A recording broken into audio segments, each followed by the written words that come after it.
વિરામ બાદ સીધો સંવાદમાં આપનું સ્વાગત છે। દર્શક મિત્રો, ભારત ખૂબ ઝડપથી આગળ વધતું અર્થતંત્ર છે। કેન્દ્ર સરકાર પણ દેશની યુવા શક્તિને આધાર બનાવીને વૈશ્વિક કંપનીઓને દેશમાં આકર્ષી રહી છે અને આ પરિસ્થિતિઓ હોવા છતાં અત્યારે એક વાસ્તવિકતા એ છે કે દેશમાં બેરોજગારી વધીને વિકરાળ સ્તરે પહોંચી ગઈ છે। આ બેરોજગારી વધવાનું મૂળ કારણ દેશમાં રોજગારીનો અભાવ નથી, પરંતુ અપૂરતા શિક્ષણ સાથે નકામી ડિગ્રીઓ છે, જે યુવાનોને નોકરીની તકો પૂરી પાડવામાં અવરોધરૂપ છે। અને આ જ અંગે આજે સીધો સંવાદમાં આપણે વાત કરીશું। શીર્ષક છે નકામી ડિગ્રીઓ।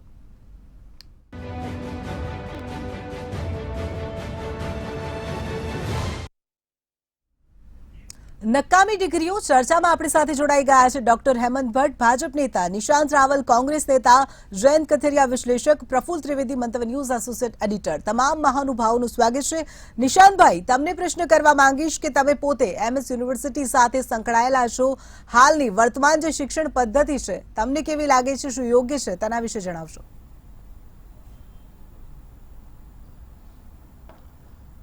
जिंकल सॉरी पण હું એમએસ યુનિવર્સિટી સાથે નથી સંકળાયેલો, પરંતુ કારણ કે હું વડોદરાથી આવું છું, એમએસ યુનિવર્સિટી અને એના અભ્યાસની કથળી ગયેલી હાલતને ખૂબ જ નજીકથી જોઉં છું અને પારખું છું। સાથે સાથે હું સૌથી પહેલા તો એ કહેવા માંગુ છું કે આજે જે આ બ્લૂમબર્ગનો રિપોર્ટ આવ્યો છે એ ખૂબ જ ચોંકાવનારો રિપોર્ટ છે। આની પહેલા પણ મંતવ્યમાં જ્યારે હું ડિબેટના માધ્યમ દ્વારા બોલતો હતો જિંકલ, ત્યારે સ્પષ્ટ કહેતો હતો કે બેરોજગારીની પાછળનું કારણ જે કથળી ગયેલી શિક્ષણ વ્યવસ્થા છે, ગુજરાત વ્યાપી અને ભારત વ્યાપી, એ જ કારણભૂત છે। તમે જોવો કે આજે ગુજરાતમાં આજે ભારત દેશમાંથી 2014 સુધી 356 લોકો ભારત દેશની નાગરિકતા છોડતા હતા અને મિનિસ્ટ્રી ઓફ એક્સટર્નલ અફેર્સ ના આપેલા આંકડા અનુસાર 2022 સુધી દરરોજ 607 લોકો ભારત દેશની નાગરિકતા છોડે છે। એના તથ્યો એવા છે કે ભારત દેશમાં અત્યારે બે જ વસ્તુ બચેલી છે। જ્યારે પણ કોઈ વ્યક્તિ 12th પાસ કરીને, બેચલર્સ ભણીને કાં તો ડિપ્લોમા કરીને પોતાના જે સ્કિલ્ડ ડેવલપમેન્ટ માટે કોઈ જગ્યા ઉપર નોકરી લેવા જતો હોય, એની પાસે બે ઓપ્શન હોય છે, કાં તો સરકારી કાં તો પ્રાઇવેટ। હવે સરકારી નોકરીની તો હાલત તમને ખબર છે કે બિચારો 1 વર્ષ, 1.5 વર્ષ, 2 વર્ષ નોકરી માટે પ્રિપેરેશન કરે અને પેપર ફૂટી જતા હોય અને એની રેસ શેડ્યુલ થતા પાછું વર્ષ નીકળી જાય, 3-4 વર્ષની ગેપ આવી જતો હોય, છોકરાનું ભવિષ્ય કથળી જતું હોય છે। જ્યારે પ્રાઇવેટ નોકરીમાં જાય છે કોઈ બીઈ થયેલો એન્જિનિયર, તો એને 15,000 થી વધારે, કોઈ એમબીએ થયેલો વ્યક્તિ એને 15,000 થી વધારે કોઈ ઇનિશિયલ સેલેરી નથી આપતું। કારણ કે ગુજરાતમાં જે રીતે શિક્ષણના સ્તરે પ્રાઇવેટ શાળાઓ અને પ્રાઇવેટ કોલેજોનો રાફડો ફાટ્યો છે અને એ લોકો માત્ર ને માત્ર મોટી ફીસ ઉઘરાવવાનો ધંધો કરી રહ્યા છે, કોઈ પણ પ્રકારનું પ્રેક્ટિકલ એજ્યુકેશન નથી આપી રહ્યા અને એની પાછળ ભારતીય જનતા પાર્ટીની સરકારની પોલિસી જવાબદાર છે। તમે જો કે ગુજરાતમાં 1500 કોલેજમાંથી માત્ર 214 કોલેજો પાસે નેકનું એક્રેડિટેશન, નેક એ આપણી દેશની એક એવી સંસ્થા છે કે જે મેક શ્યોર કરે છે કે ભાઈ તમારી ત્યાં ક્લાસીસમાં તમને કેવું ભણતર આપવામાં આવે છે, ક્વોલિટી કેવી હોય છે। આ ક્વોલિટી એજ્યુકેશનના અભાવના કારણે લોકોને પોતાના ફિલ્ડમાં નોકરી નથી મળતી અને થાય છે શું, છેલ્લે લોકોને એમના મા બાપને પોતાના ઘરને ગીરવી મૂકીને એમને વિદેશ મોકલવા પડે છે, કારણ કે ગુજરાતમાં અને ભારત દેશમાં એમની માટે ઓપોર્ચ્યુનિટી નથી બચતી। તમે જો એમ કે સ્ટેનલી મોર્ગનના રિપોર્ટ પ્રમાણે આજે 36,000 સ્મોલ મીડિયમ એન્ટરપ્રાઇઝીસ ભારત દેશમાંથી છેલ્લા 8 વર્ષમાં ઊભા થઈને પોતાનો ધંધો, વ્યાપાર, મિલકત બધું વેચીને વિદેશમાં સેટલ થઈ ગયા, ત્યાંની પીઆર કે ત્યાંની સિટીઝનશિપ લઈ લીધી। આજે જો કે 10 લાખથી વધુ લોકોએ છેલ્લા 8 વર્ષમાં ભારત દેશની નાગરિકતા છોડી દીધી। એવી રીતે તમે જો કે વિદેશમાં જવાની જે હોડ મચી ગઈ છે, કારણ કે બેરોજગારી જવાબદાર છે, પરંતુ ગુજરાત સરકારે જે રીતે કોરોના વખતે આંકડા સપ્રેસ કર્યા હતા અને આપણે ખોટા આંકડામાં આવ્યા હતા કે ભાઈ કોરોનાના કારણે માત્ર 10,000 વ્યક્તિઓની મોત થઈ છે અને પછી જઈને 50,000 થી વધુ લાખ લોકોને તો એ લોકોએ 50,000ની સહાય કરી, એવી જ રીતે બેરોજગારીનો પણ આંકડો આજની તારીખે અમે ડંકાની ચોટ ઉપર કહીએ છીએ કે ગુજરાત સરકાર છુપાવી રહી છે। ભારત દેશમાં પણ એવરેજ આંકડો જે અત્યારે 13% થી વધુ બેરોજગારીનો પહોંચી ગયો છે, એ આપણી માટે ખતરાની ઘંટી છે। જો હજી પણ સ્કિલ ડેવલપમેન્ટની પાછળ સરકાર પૈસા નહીં ખર્ચે અને નેક જેવી બોડીને સ્ટ્રોંગ કરવાનું કામ નહીં કરે અને ક્વોલિટી એજ્યુકેશન પાછળ જો કામગીરી નહીં થાય, તો મને નથી લાગતું કે આ વાતનું સોલ્યુશન આવે। ગુજરાતની સ્પેસિફિક મને ખાલી 30 સેકન્ડ આપજો। ગુજરાતની સ્પેસિફિક વાત કરવામાં આવે તો વિધાનસભામાં આપેલા સરકારે આપેલા આંકડા પ્રમાણે 906 શાળાઓમાં સરકારી શાળાઓમાં માત્ર એક જ શિક્ષક છે. 1800 થી વધુ શાળાઓમાં તો કમ્પાઉન્ડ વોલ જ નથી. 1300 થી વધુ ગ્રાન્ટેડ શાળાઓ ગુજરાતમાં જે છેલ્લા 8 વર્ષમાં બંધ થઈ ગઈ. 1028 પ્રિન્સિપલોની પ્રાથમિક સરકારી શાળાઓમાં ખોટ છે. સાથે સાથે તમે જુઓ કે ગુજરાતમાં 6 થી 18 વર્ષના 1.43 લાખ બાળકોએ શાળાનું પગથિયું નથી જોયું. ગુજરાત આજે સંપૂર્ણ ભારત દેશમાં ત્રીજા નંબર ઉપર પહોંચી ગયો કે જ્યાં 1,06,885 બાળકોએ ક્યારે પણ સ્કૂલનું પગથિયું નથી જોયું. માધ્યમિક સ્તરે ગુજરાત ચોથા ક્રમે પહોંચી ગયો કે જ્યાં 36,552 બાળકો એવા છે કે જે લોકો શાળામાં ગયા નથી. એટલે એક બાજુ તમે જો સરકારી શાળાઓ અને સરકારી કોલેજો અને યુનિવર્સિટીની હાલત બગડતી જાય છે, બીજી બાજુ પ્રાઇવેટ શાળા અને પ્રાઇવેટ એજ્યુકેશનમાં ક્વોલિટી એજ્યુકેશન નથી મળતું. સાથે સાથે તમે જો કે સરકાર તમામ જગ્યા ઉપર ગ્રાન્ટ બંધ કરી રહી છે, તો પછી મા બાપ પાસે અને વિદ્યાર્થીઓ પાસે કોઈ ઓપ્શન બચવાનું નથી. કારણ કે જે એજ્યુકેશન લઈને બહાર નીકળી રહ્યા છે, કેમ ગુજરાતની એક પણ યુનિવર્સિટી દુનિયાની ફોર્ચ્યુન 500 યુનિવર્સિટીમાં સમાવેશ નથી થતો? અરે ગુજરાત તો છોડો, ભારતની કોઈ યુનિવર્સિટીનો નથી થતો. માત્ર આઈઆઈએમ અને આઈઆઈટી નો થાય છે. એ પણ કોંગ્રેસ સરકારની દેન છે. આ 9 વર્ષમાં ભારતીય જનતા પાર્ટી શાસિત કેન્દ્ર સરકારે એક એવી યુનિવર્સિટી નથી બનાવી શકી કે જે આપણને ગૌરવ લાયક હોય ને ફોર્ચ્યુન 500 દુનિયાની 500 ટોપની યુનિવર્સિટીમાં નામ આવતું હોય. આ જ સાબિત કરે છે કે શિક્ષણ વ્યવસ્થાની પાછળ ભારતીય જનતા પાર્ટીને કોઈ રુચિ નથી રહી. જી નિશાંતભાઈ, એટલે આપનું કહેવું છે કે અત્યારની જે શિક્ષણ નીતિ છે અયોગ્ય છે. પ્રફુલ્લ સર, જો વાત કરું તો ભારતને અંગ્રેજોએ આ શિક્ષણ પદ્ધતિ આપી હતી. આ શિક્ષણનો જે ઢાંચો હતો તે અંગ્રેજોએ આપ્યો હતો અને ક્યાંક ને ક્યાંક તેના કારણે અત્યારે બેરોજગારી વધી રહી છે અને બીજી તરફ જે ઉદ્યોગો છે તેમને જેવા પ્રકારના કર્મચારીઓ જોઈએ છે તેવા કર્મચારીઓ મળી નથી રહ્યા. શું કહેશો? જિંકલ, આપણે આઝાદીનો અમૃત મહોત્સવ ઉજવવા તરફ જઈ રહ્યા છીએ. 75 વર્ષ થયા, પરંતુ 75 વર્ષમાં શિક્ષણ પ્રથાની અંદર આમૂલ પરિવર્તન થાય એવા કોઈ સુધારાઓ નથી થયા. નાના મોટા સુધારાઓ થયા છે અને આના પરિણામો શું આવ્યા છે એનું કોઈ એનાલિસિસ નથી કર્યું. અને અંગ્રેજો જે કારકુનિયા કેળવણીનો ઢાંચો આપીને ગયા હતા એને આપણે યથાવત રીતે ખેંચી રહ્યા છીએ. જેને કારણે થાય છે શું કે ગ્રેજ્યુએટ થઈને બહાર પડનાર વિદ્યાર્થીને આના વિષય અંગે પણ પૂરતું જ્ઞાન નથી હોતી, પૂરતી સભાનતા નથી હોતી. એમાં સેલ્ફ ફાઇનાન્સ કોલેજો ખુલી છે, એમાં નથી હોતા પૂરતા અધ્યાપકો કે નથી એ અધ્યાપકોને અપાતો પૂરતો પગાર, જેને કારણે દિવસે ને દિવસે શિક્ષણનું જે સ્તર છે ને એ બગડતું જાય છે. ગુણવત્તાસભર શિક્ષણ નથી મળતું. ઇન્ફ્રાસ્ટ્રક્ચર જે હોવું જોઈએ, પુસ્તકાલય, લાઇબ્રેરી, લાઇબ્રેરી, લેબોરેટરી એ પૂરતા પ્રમાણમાં નથી હોતા.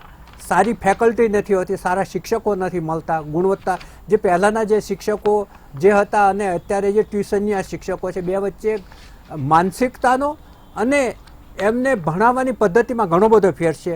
અને ત્રીજું છે શિક્ષણની સિસ્ટમ છે. એ બધાને ખબર છે કે આ સિસ્ટમ છે એ ફેલ ગયેલી સિસ્ટમ છે, નિષ્ફળ ગયેલી સિસ્ટમ છે.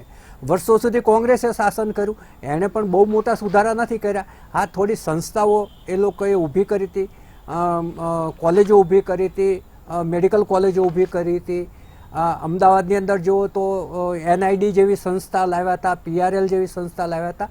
પરંતુ જે મૂળભૂત જે ઢાંચો હતો ને, તમે જો વર્ષો પહેલાંની વાત જો જોવા જાઓ જિંકલ, તો જે ઋષિમુનિઓ આશ્રમ ચલાવતા હતા એમાં એક જીવનલક્ષી શિક્ષણ જ આપવામાં આવતું હતું કે એને જીવનમાં જરૂરી શું છે, થોડું અર્થતંત્ર, થોડું રાજતંત્ર, પછી હાઉ ટુ લીવ, થોડું ધર્મનું અને શસ્ત્રો ચલાવવાનું. એ વખતે જે જરૂરી હતું એ શિક્ષણ આપવામાં આવતું હતું, જેને કારણે એ શિક્ષણ એમને જીવનભર ઉપયોગી રહેતું હતું અને સીધી પ્રેક્ટિકલ તાલીમ હતી. પછી ગાંધીજીના જે સમયગાળામાં જે શિક્ષણ પ્રથા હતી એમાં પણ કેટલીક શાળાઓની અંદર જે બુનિયાદી શિક્ષણ અપાતું હતું, જેને શ્રમ સાથે જોડવામાં આવતું હતું. ક્યાંય રેટીઓ કંતાવવામાં આવતો હતો કે ક્યાંય ખેતીની કામગીરી કરવામાં આવતી હતી, બાગાયત કામગીરી કરવામાં આવતી હતી. જયંતભાઈને ખબર હશે કે સૌરાષ્ટ્રની ઘણી બધી સ્કૂલો એવી હતી કે વિદ્યાર્થી પાસે જ સફાઈ કરાવવામાં આવતી હતી. એટલે વિદ્યાર્થીને શ્રમનું હવે અત્યારે પછી તો એવું થઈ ગયું કે કોઈ છોકરા પાસે કંઈ સાફ કરાવડાવે તો એ આખી મીડિયામાં ન્યૂઝનો વિષય બની જાય છે કે ભાઈ વિદ્યાર્થી પાસે કામ કરાવડાવે છે. એટલે શ્રમથી શિક્ષણને અળગું કરી નાખ્યું, શ્રમનું મહત્ત્વ ના રહેવા દીધું, જેને કારણે જે ગ્રેજ્યુએટ થઈને, અને બીજું શિક્ષણ સંસ્થાઓને પ્રેક્ટિકલ તાલીમની કોઈ વ્યવસ્થા જ નથી. ઇવન વ્યવસાયિક જે ભણાવે છે MBA ભણાવે છે એમાં MBAમાં પ્રેક્ટિકલ તાલીમ કેટલી આપે છે? જર્નાલિઝમની કોલેજો ખુલી ગઈ છે, જર્નાલિઝમની તાલીમ ત્યાં કેટલી આપે છે પ્રેક્ટિકલ? એટલે પ્રેક્ટિકલ તાલીમની વ્યવસ્થા નહીં હોવાના કારણે માત્ર થિયરી ભણીને બહાર પડતો યુવક છે એ પછી સરકારી નોકરીમાં ફાંફા મારે છે અને સરકાર બધાને નોકરી આપી શકે એ શક્યતા જ નથી. સરકાર કઈ સર્ટિફિકેટ આપતી વખતે સિક્કો મારીને નથી આપતી કે તમને સરકારી નોકરી મળશે જ.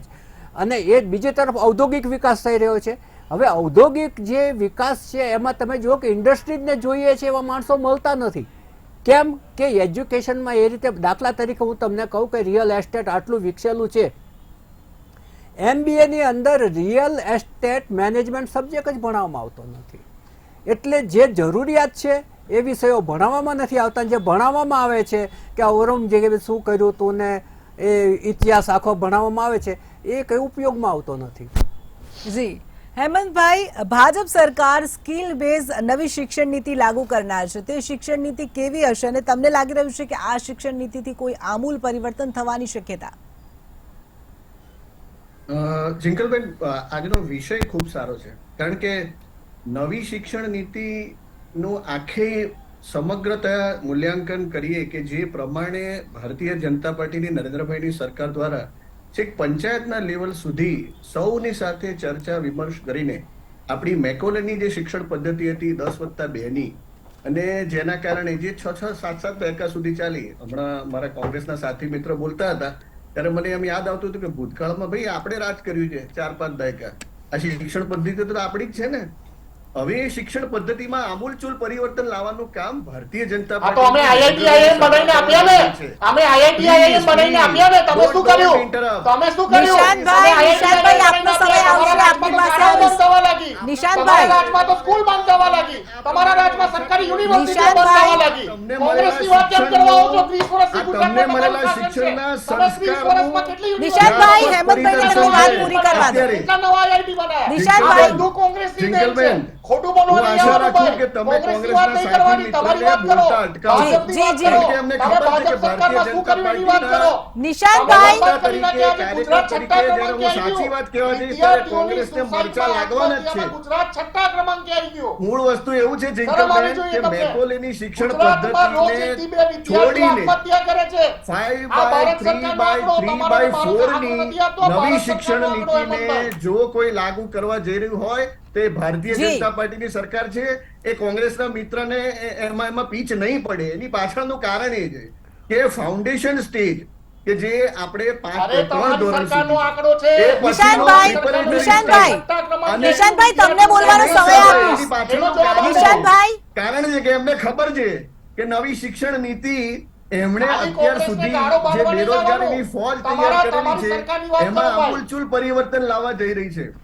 નિશાંતભાઈ, તમને જિંકલબેન, સમય આપીશ. હેમંતભાઈને તેમની વાત છઠ્ઠા, પૂરી કરવા દો. સમય અને મર્યાદા આઠમા છે. ધોરણમાં જિંકલબેન, જી. 6ઠ્ઠા, 7મા અને 8મા ધોરણના મિડલ સ્ટેજમાં હવે આપણા વિદ્યાર્થીને skill based vocational based, training જી. મળી રહે એ પ્રમાણેનું એમ્ફેસિસ નવી શિક્ષણ નીતિમાં આપણે કરવા જઈ રહ્યા છે. ચાહે કાર્પેન્ટ્રી હોય, કુકિંગ હોય, ફિશિંગ હોય, સીવણકામ હોય, ઇલેક્ટ્રિશિયન્સ તરીકેનું કામ હોય, આવું જે કોઈ ઇન્ટરેસ્ટ હોય તેવા વોકેશનલ કોર્સિસને આપણે 6ઠ્ઠા, 7મા અને 8માના મિડલ સ્ટેજમાં આપણે દાખલ કરવાના છીએ. સાથે સૌથી વધારે અગત્યની વસ્તુ એ છે કે આપણે અત્યાર સુધી એવું હતું કે ગ્રેજ્યુએશન થાય એટલે BA થાય, BCom થાય, BSc થાય. નવી શિક્ષણ નીતિમાં હવે BA, BCom, BSc ની ડિગ્રી ભૂતકાળ બની જવાની છે. તમે કોલેજનું પહેલું વર્ષ પૂરું કરો એટલે તમને ગ્રેજ્યુએશનનું સર્ટિફિકેટ મળે. તમે કોલેજનું બીજું વર્ષ પૂરું કરો એટલે ગ્રેજ્યુએશન ડિપ્લોમાનું સર્ટિફિકેટ મળે. તમે કોલેજનું ત્રીજું વર્ષ પૂર્ણ કરો એટલે ગ્રેજ્યુએશન ડિગ્રીનું સર્ટિફિકેટ મળે. અને કોલેજના 4 વર્ષ પૂર્ણ કરો એટલે ગ્રેજ્યુએશન રિસર્ચનું સર્ટિફિકેટ મળે. અને વચ્ચે કોઈ આર્થિક સામાજિક કારણોસર તમે દાખલા તરીકે કોલેજ છોડો છો તો 4-5 વર્ષ પછી સાનુકૂળ સંજોગો થાય તમારે ફરીથી તમારું શિક્ષણ શરૂ કરવું છે તો જ્યાંથી તમે છોડ્યું છે શિક્ષણ ત્યાંથી તમે શરૂ કરી શકો. સાથે સાથે હવે આર્ટ્સ, કોમર્સ, સાયન્સ એવી લાઈન પણ નહીં રહે. 9મા ધોરણથી દાખલા તરીકે વિદ્યાર્થીને વિજ્ઞાનના વિષયની સાથે ભૂગોળના વિષયમાં ઇન્ટરેસ્ટ છે. દાખલા તરીકે કોમર્સના વિદ્યાર્થીને ઇતિહાસમાં ઇન્ટરેસ્ટ છે તો એ સબ્જેક્ટ પણ એની સાથે સિલેક્ટ કરી શકશે. પોસ્ટ ગ્રેજ્યુએશનમાં પણ MA, MCom, MSc ની ડિગ્રીઓ ભૂતકાળ બની જવાની છે. હવે પીજી ના અભ્યાસક્રમ પણ દાખલા તરીકે તમે કોલેજના 4 વર્ષ પૂરા કરો છો તો પીજી નો અભ્યાસક્રમ 1 જ વર્ષનો રહેશે. જો તમે કોલેજના 4 વર્ષ પૂરા કરો છો અને કદાચ 3 વર્ષ પૂરા કરો તો પીજી નો અભ્યાસક્રમ 2 જ વર્ષનો રહેશે. એટલે પીએચડી ની ડિગ્રી યથાવત રખાઈ છે, એમફિલ ની ડિગ્રી કાઢી રખાઈ છે. મને હમણાં બેરોજગારીની વાત કરતા હતા ત્યારે આ centre for monitoring of Indian ઇકોનોમીના હમણાં જ આંકડા જ મારી સામે છે. એમાં ડિસેમ્બર ક્વાર્ટર જે 2022 નો ગયો એ પછીના માર્ચ 2023 ક્વાર્ટરના આંકડામાં 58 લાખ જેટલી રોજગારીની તકો ઉમેરાઈ છે ભારતીય જનતા પાર્ટીના નરેન્દ્રભાઈના શાસનમાં. તમને ખબર હોય તો ચિંકલબેન, દર 3જા મહિને નરેન્દ્રભાઈની સરકાર સરકારી નોકરીઓના રોજગાર મેળા કરે છે.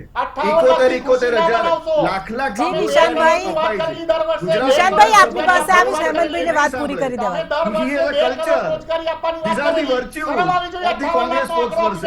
બિલકુલ. આપણા મંતવ્યના દર્શકો પણ જાણે છે કે જ્યારે કોંગ્રેસના પગ તળે રેલો આવે ત્યારે આવા જ અપસેટ થાય છે. ભાઈ શા માટે મગજને અસ્થિર કરો છો? દર્શક મિત્રોને પણ સાંભળવા તો સાચી જી બિલકુલ. નિશાંતભાઈ, હેમંતભાઈ બંનેને અટકાવવા માંગીશ. નિશાંતભાઈ, હેમંતભાઈ બંનેને અટકાવવા માંગીશ. જયંતભાઈ આપને પ્રશ્ન કરવા માંગીશ. જયંતભાઈ જી જી નિશાંતભાઈ, હેમંતભાઈ આપને બંનેને અટકાવવા માંગીશ. સમય મર્યાદા છે, આપણે મહત્વના મુદ્દા પર ચર્ચા કરી રહ્યા છીએ. સમય મર્યાદા છે. ભારતીય જનતા પાર્ટીને એમને નથી મળ્યા. શું કરવા બોલો છો? જયંતભાઈ પ્રશ્ન પૂછી લો એટલે બંધ. જી તમારી પાસે રોજગારી જયંતભાઈ, જે પ્રકારે શિક્ષણ જીવનલક્ષી અને વ્યવસાયલક્ષી હોવું જોઈએ તેમ હાલ નથી. નવી શિક્ષણ નીતિ તે પ્રકારની હોવી જોઈએ, તમે તેવું માનો છો? હું એવું માનતો નથી. 3-4 બાબતો આપણે જોઈ લઈએ.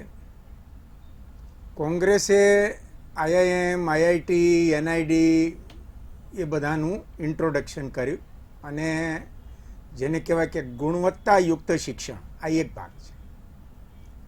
જે બે ભાઈઓ હોટ ડિસ્કશન કરે છે એમને ક્રેડિટ જાય છે અને બાકીનું કામ એનઈપી નરેન્દ્ર મોદીભાઈની સરકાર લાવવા જઈ રહી છે, જેના પ્રત્યક્ષ પરિણામો 15 વર્ષ પછી મળવાના છે.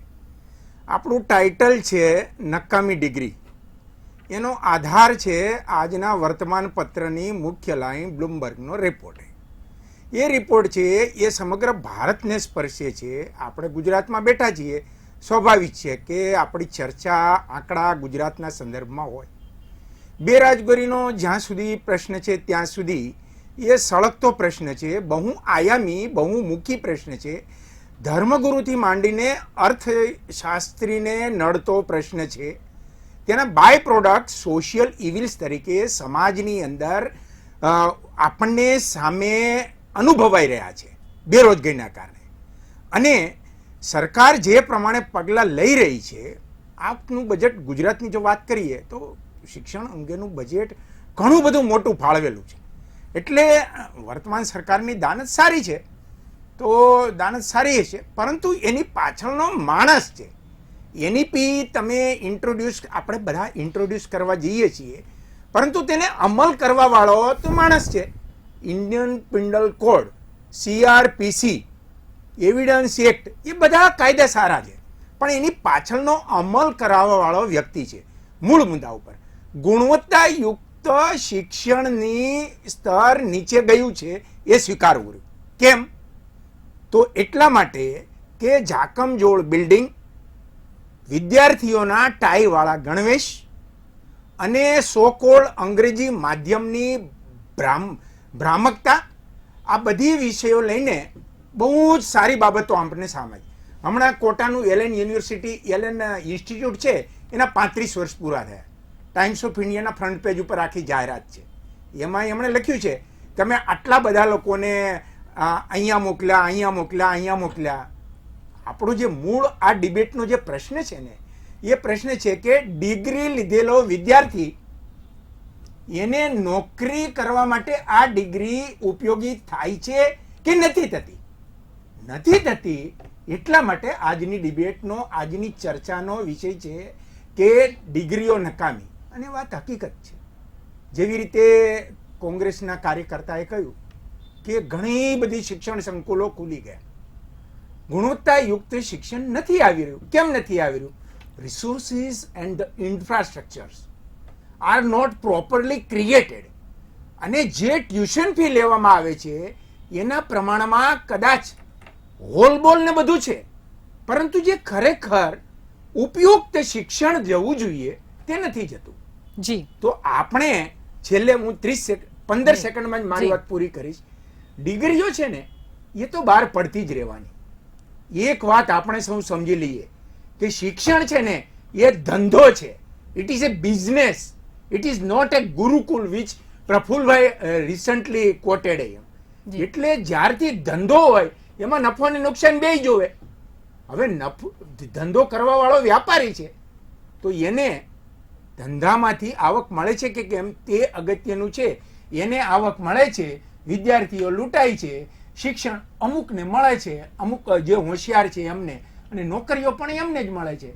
મારો કહેવાનો વિષય એ છે કે આજની ડિબેટનું ટાઇટલ છે ને એ સાર્થક છે. જી, ડિગ્રીઓ નકામી છે. બિલકુલ બિલકુલ ડિગ્રીઓ નકામી છે તેમ જયંતભાઈ કહ્યું. પ્રફુલ્લ સર, આપણા દેશને આઝાદ થઈ 75 વર્ષ થયા. જો શિક્ષણના ઢાંચાની વાત કરવામાં આવે તો નાના મોટા પરિવર્તન થયા છે, પરંતુ કોઈ મોટો ફેરફાર તેમાં નથી થયો. તે ખૂબ જરૂરી છે. શું કહેશો? એના કારણે આપણે ડિગ્રીનું ફરફરિયું છે ને બોદું થઈ ગયું છે. એમાં એવું વજન જ નથી રહ્યું, જેના માટે આપણે શબ્દ વાપરવો પડે કે નકામી. એવો આપણે આમ તો ખૂબ દુઃખદ છે આ સારું કહેવું કે નથી ડિગ્રીઓ સારું નકામી. નથી લાગતું, બોલવું સારું નથી લાગતું. લાગતું, કેમ કે આપણે એના માટે મોટા મોટા કોન્વોકેશન યોજીએ છીએ. જી. અને પછી આપણે એમ કહેવું પડે કે આ ડિગ્રી, એનું કારણ મૂળ શું છે કે આપણે ત્યાં બુદ્ધિ ક્ષમતાની ખામી નથી. આપણે ત્યાં હાઈલી ઇન્ટેલેક્ચ્યુઅલ્સ લોકો છે. આજે તમે વિદેશમાં જઈ અને ગૂગલ સહિત અનેક સંસ્થાઓમાં સીઈઓ છે એ આપણા ભારતીયો બેઠા છે. બિલકુલ. આજે તમે જુઓ કે બ્રિટનના વડા છે એ ભારતીય કુલના છે. એટલે ભારતની અંદર અને આજે વિશ્વ આખાની નજર પણ છે કે જે બુદ્ધિ અને જે સર્જનાત્મકતા છે, સર્જનાત્મકતા જે છે ને એ માત્ર ભારતના બ્લડમાં છે. તો માત્ર એક ને એક, બે ને બે, ચાર વાળી સંસ્કૃતિ નથી આપણી. આપણે ઘણું બધું સર્જન કરવામાં માનવાવાળા છીએ. એટલે બુદ્ધિ ક્ષમતાની ખામી આપણે ત્યાં નથી. એને યોગ્ય ઓપ આપનાર ડિગ્રીઓ નથી. અને હવે એનાથી આગળ વધીએ તો બનાવટી ડિગ્રીઓ આવી ગઈ. તમે જુઓ કે ભાવનગરનું ડમી કાંડ છે એનું તાજું ઉદાહરણ છે. આજે પણ યુવરાજસિંહ બીમાર પડી ગયા અને જવાબ આપવા ના જઈ શક્યા. અને ત્રીજી વાત એ છે કે જે પ્રોફેશનલ તાલીમ આપતી જે સંસ્થાઓ છે ત્યાં પણ પ્રેક્ટિકલ 50% હોવું જોઈએ. એના બદલે કદાચ એકાદ બે સંસ્થાઓમાં અઠવાડિયું, 10 દિવસ કે 15 દિવસ લઈ અને ઇન્ટર્નશીપનું સર્ટિફિકેટ લઈ લેવામાં આવે છે. ખરેખર એને મળવી જોઈએ પ્રેક્ટિકલ તાલીમ નથી મળતી, જેને કારણે જે જોબ પ્લેસમેન્ટ થવું જોઈએ એ નથી થતું. તમે જુઓ કે બિઝનેસ સ્કૂલમાંથી બહાર પડતો છોકરાને ત્યાં જોબ નથી મળતી.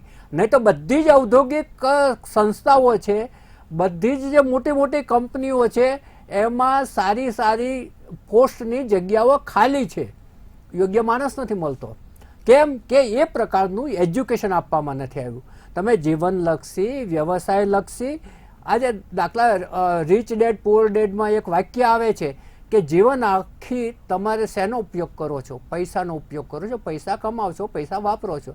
હવે પૈસાનો કઈ રીતે વાપરવા, કઈ રીતે કમાવા કે કઈ રીતે એનો સંગ્રહ કરવો એ કાંઈ ભણાવવામાં જ આવતું નથી. એટલે તમારે જીવનમાં જે સૌથી ઉપયોગી વસ્તુ છે એ જ કાંઈ ભણાવવામાં આવતી નથી. એટલે આખો જે ઢાંચો છે ને એ સુધરે અત્યંત જરૂરી છે. હેમંતભાઈએ જે નવી શિક્ષણ નીતિની વાત કરી, સ્કિલ બેઝ, ચોક્કસપણે આપણે આશા રાખીએ કે ભારતીય જનતા પાર્ટી આ સ્કિલ બેઝ જે નવી શિક્ષણ નીતિ લાવી રહી છે એ જીવનને ઉજાગર કરનારી નીકળે. જી બિલકુલ. પરંતુ હાલ તો ડિગ્રીઓનું કંઈ મહત્વ નથી. નિશાંતભાઈ, તે મુદ્દે આપને પ્રશ્ન કરવા માંગીશ. ટૂંકમાં જણાવજો કે ડિગ્રીઓ નકામી છે એટલે કે ડિગ્રીઓ સાર્થક નથી નીવડતી, રોજગારી નથી મળતી યુવાનોને, તે વિશે જણાવશો. શું કરવું જોઈએ આપનો મત? ટ્વિંકલ, બહુ સિમ્પલ વાત કરું છું. પ્રધાનમંત્રીજીએ 2014માં 2 કરોડ નોકરીઓ જનરેટ કરવાની વાત કરી હતી દર વર્ષે, અને સામે ભારતીય જનતા પાર્ટીના પ્રવક્તા 50 લાખ 60 લાખમાં ખુશી મનાવે છે. સાથે સાથે હમણાં જો 2023નો ભારત સરકારનો આંકડો કે ભારત દેશમાં ગુજરાત 6થા ક્રમાંકે આવી ગયું છે વિદ્યાર્થીઓની આત્મહત્યામાં. શૈક્ષણિક સંસ્થાઓમાં ભણતા વિદ્યાર્થીઓમાં આત્મહત્યાનો દર 32% નિશાંતભાઈ, આપના મતે શું કરવું જોઈએ? વિદ્યાર્થીઓ આત્મહત્યા કરી રહ્યા છે કારણ કે કારણ કે એ તો સરકારે કરવાનું છે. સરકારે પોતાનું પ્રાઇવેટાઇઝેશન બંધ કરી, કેપિટલાઇઝેશન બંધ કરીને જે ગવર્મેન્ટ યુનિવર્સિટી અને ગવર્મેન્ટ કોલેજોને પ્રાધાન્ય કોંગ્રેસી સરકાર આપતી હતી એમને કરવું પડશે. નવી સરકારી યુનિવર્સિટીઓની સ્થાપના, ક્યાં તો એક્ઝિસ્ટિંગ સરકારી યુનિવર્સિટીઓની ક્વોલિટી એજ્યુકેશન સુધારવું પડશે. આજે વડોદરાની MS યુનિવર્સિટી એ ફોર્ચ્યુન 500 યુનિવર્સિટીના ક્રમાંકે આવતી હતી. આજેની હાલત તો તમે જુઓ યુનિવર્સિટીમાં કે લોકો એડમિશન લેવા તૈયાર નથી. એન્જિનિયરિંગની સીટો ખાલી જાય છે, બીકોમની સીટો ખાલી જાય છે. સરકારે પોતાની પાસે સરકારની પાસે જે મશીનરી છે એ મશીનરીને ઠીક કરવી પડશે અને સુધારવી પડશે. એની માટે શિક્ષણ માટેનું પ્રોપર બજેટ આપવું પડશે. ખાલી વાતો કરવાથી અને પ્રાઇવેટ એજ્યુકેશન સેક્ટરને બઢાવો આપવાથી આ વાતનું સોલ્યુશન નહીં આવે. ચિંકર જી હેમંતભાઈ, હવે આપનો મત જણાવશો. રિંકલબેન, છેલ્લા 9 વર્ષમાં નરેન્દ્રભાઈના શાસનમાં 8 IIM, 7 IITs, 14 all India institute of medical sciences જો ઉમેરાતા હોય, જો છેલ્લા 9 વર્ષના શાસનમાં 190 કરતાં વધુ મેડિકલ કોલેજીસ એસ્ટાબ્લિશ થતી હોય અને એના લીધે થઈને PGની સીટો, UGની MBBSની સીટોમાં 89% વધારો થતો હોય, પોસ્ટ ગ્રેજ્યુએશનની મેડિકલ સીટોમાં 59% વધારો થતો હોય, તો ધરાતલ ઉપર, જમીન સ્તર ઉપર ભારતીય જનતા પાર્ટી રોજગારીની તકોને ઊભું કરવા માટે કેવા ભગીરથ પ્રકારના કાર્યો કરી રહી છે એનો આ એક આદર્શ નમૂનો છે. ગુજરાત વિધાનસભાના ફ્લોર પર કહેવાયું છે કે છેલ્લા 5 વર્ષમાં ભારતીય જનતા પાર્ટીના શાસનમાં 1.5 લાખ કરતાં વધુ સરકારી નોકરીઓ આપણે ગુજરાતના યુવાનોને એની તકો પૂરી પાડી છે. આપણે જે રોજગાર મેળા કર્યા તેના લીધે થઈને 12 લાખ કરતાં વધુ લોકોને પ્રાઇવેટમાં રોજગારીની તકો મળી છે. મેં હમણાં જ તમને કહ્યું એ પ્રમાણે centre of monitoring of Indian ઇકોનોમીના આંકડા છે કે સોલર અને વિન્ડ પાવરમાં છેલ્લા 9 વર્ષમાં 8 ફોલ્ડ ઇન્ક્રીઝ છે એમ્પ્લોયમેન્ટનું. અને આ 18 મહિના જે બાકીના છે એમાં 71 લાખ સરકારી રોજગારીની તકો આપણા ભારતીય યુવાનોને મળી રહે તે પ્રમાણેનું નરેન્દ્રભાઈએ બહુ જ નક્કર આયોજન કરેલું છે. હેમંતભાઈ, સમય મર્યાદા છે, આપને અહીંયા અટકાવવા માંગીશ. એટલે જિંકલબેન, ઘણી બાબતો એટલી વાસ્તવિક છે કે જેને આપણે નજરઅંદાજ નથી કરી શકતા. અને નવી શિક્ષણ નીતિ ભારતમાં રોજગારીની તકો માટે આમૂલચૂલ પરિવર્તન લાવશે. બિલકુલ આશા રાખીએ. હેમંતભાઈ, નિશાંતભાઈ, જયંતભાઈ, પ્રફુલ્લ સર, તમામ મહાનુભાવો અમારી સાથે જોડાયા, ચર્ચા કરી તે બદલ આપનો આભાર. તો દર્શક મિત્રો, આપણે સીધો સંવાદમાં વાત કરી કે ડિગ્રીઓ નકામી છે, એટલે કે ડિગ્રીઓ તો હાંસલ કરે છે વિદ્યાર્થીઓ, પરંતુ જે શિક્ષણ નીતિ છે, જે શિક્ષણ પદ્ધતિ છે તે અયોગ્ય છે અને તેના કારણે યુવાનોને જોઈએ તેટલી રોજગારી નથી મળતી. સીધો સંવાદમાં આજે બસ આટલું જ. રજા આપશો. નમસ્કાર.